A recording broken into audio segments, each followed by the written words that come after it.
Hello, everyone. My name is Dr. Felissa DeRose, and I am a global diabetes advocate. Today, I want to talk to you about the film, The Clark Sisters. Everybody was talking about it, so I had to watch it. And I watched it, and I wrestled with that thing all night long. You know what I'm saying? You know how something just get in your spirit and it just sit there? Well, that's how this movie did me. So last night, I was thinking in my mind, what if I was responsible for the diabetes storyline in that film because it was very problematic for me. Okay, someone who runs the blog diagnosednotdefeated.com and the website blackdiabeticinfo.com. Do check those out and follow. I appreciate it. You can also find me on Twitter and Instagram. But they did not mention the word diabetes one time in the movie. And you know, as black church folk, now I just got to pause and just talk to black church folk at this moment. You know, good and time well, we need real conversations about managing diabetes, okay? So the fact that they didn't mention it in the film, and then the only representation of diabetes was when Dr. Maddie Moss Clark had a bleeding foot.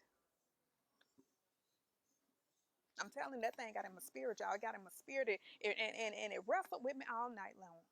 So what I decided to do is to show you that if I was responsible for the diabetes storyline, what are all the ways that I could show you? I'm going to show you five ways that they could have represented diabetes in that film without saying the word diabetes. Now, you know, my passion is to educate people about diabetes. So I think they should have said the word diabetes in the film, but okay. Let's say they have called me in and they have said, you know, Dr. Felissa DeRose, we want you to manage the diabetes storyline of Dr. Maddie Moss Clark, but we don't want you to say the word diabetes. And I'd be like, okay, so here's 5 ways you can do that. Number 1, listen, 4 pieces of hard candy is going to be about 15 grams of carbs. That's going to be enough to boost your blood sugar about where you need it to be if it's getting low. All right. So this is why in the black church, the mothers have about 4 good peppermint candies in their purse. Because you can't chew gum in the church. You can't come up in there with your juice, you know, anything like that. But there are 4 peppermint candies. Cut to the scene. Dorinda. Now, you know me and Twinkie finna get on this road here and I need my 4 peppermint candies. Can you go? Okay. Okay. I got my 4 peppermints because you know. Matter of fact, go and give me 5. Because you know some of them deacons and mothers, I got to pass them an extra one, but I still need my 4. Mm-hmm. Number 2 on the list is always having juice. Listen, my purse is so heavy because I have to always be prepared for when I have hypos. And you know Dr. Maddie Moss Clark, she was always ripping on the road. So I'm pretty sure there were times when she was with Twinkie where she had to make sure that she had her juice. Sing. Twinkie.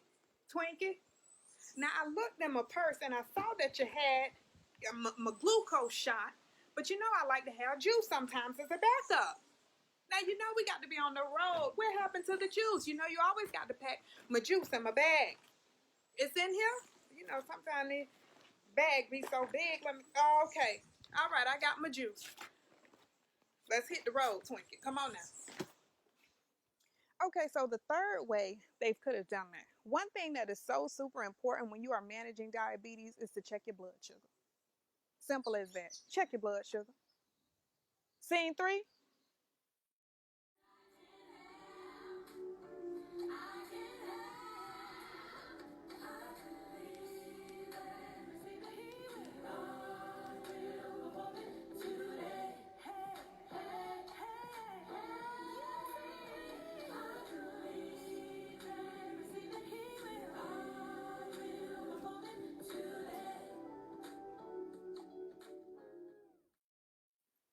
Okay, so the fourth way. Now, when you have diabetes, you check your blood sugar and that kind of thing, and you have to take your medication. And if you know Dr. Maddie Moss Clark's story, at some point she was taking 48 units of insulin a day. So we can just simply show that she is having a meal and she got her insulin right there. Okay, scene four.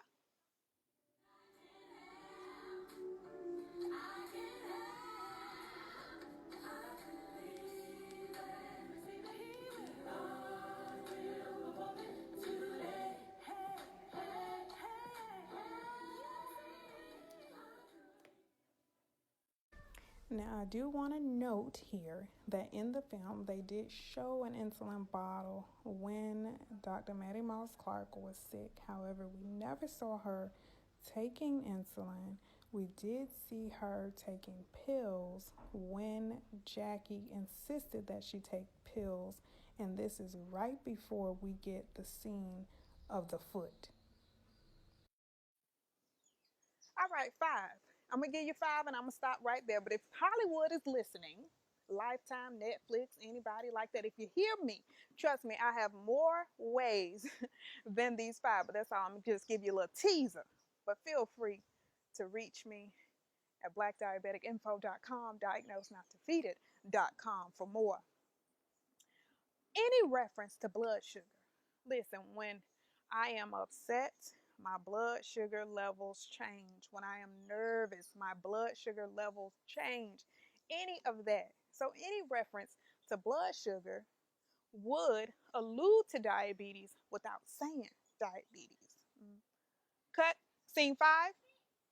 Dear God, right now I need you. I need you. I need you. These girls. I tell you, I tell you, I tell you, God.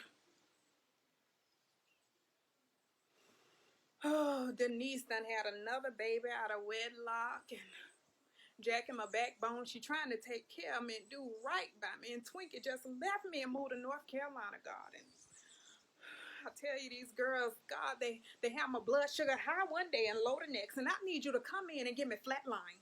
Give me flatline. And I know the doctors told me that when my blood sugar low, I don't need to eat chocolate because the fat in it. But Jesus, I'm feeling like I just need your help right now to get me through. To get me through. You see there? Had they done any of that, I would not have missed some sleep last night with wrestling in my spirit. Because something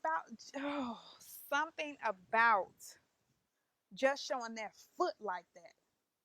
It made me think this is why so many of us don't want to talk about living with diabetes, because the only images we get are people dying with diabetes. When I was diagnosed at 29 years old, you're all gonna make me cry. I was 30. But when I was diagnosed at 30 years old, and I just began to think about the images of people with diabetes, that's what I saw. I saw Dr. Maddie Moss Clark's foot. You know, I didn't see people living. I didn't see people smiling. Like, listen, y'all, listen, listen, listen. Our representation of people living with diabetes is so important. It can't just be somebody with an ulcer on their foot, you know, and maybe on the verge of amputation. Yes, these are realities for a lot of people with diabetes, but you know what? There's a lot of life before you get to that point. There's a lot of blood sugar checks you got to do. There's a lot of pill popping you got to do, or insulin giving you got to do. You understand what I'm saying? There's a lot. And so it just, the thing got on me last night, y'all. It just bothered me in my soul that this is the way we represent diabetes. Come on now. Come on now. We got to do better than that. So these just five ways, but I got plenty of other ways that we can represent life with diabetes. And I'm going to end here before I just go on a rant, but I just needed to send this out so that somebody who is diagnosed with diabetes know that don't have to be your representation.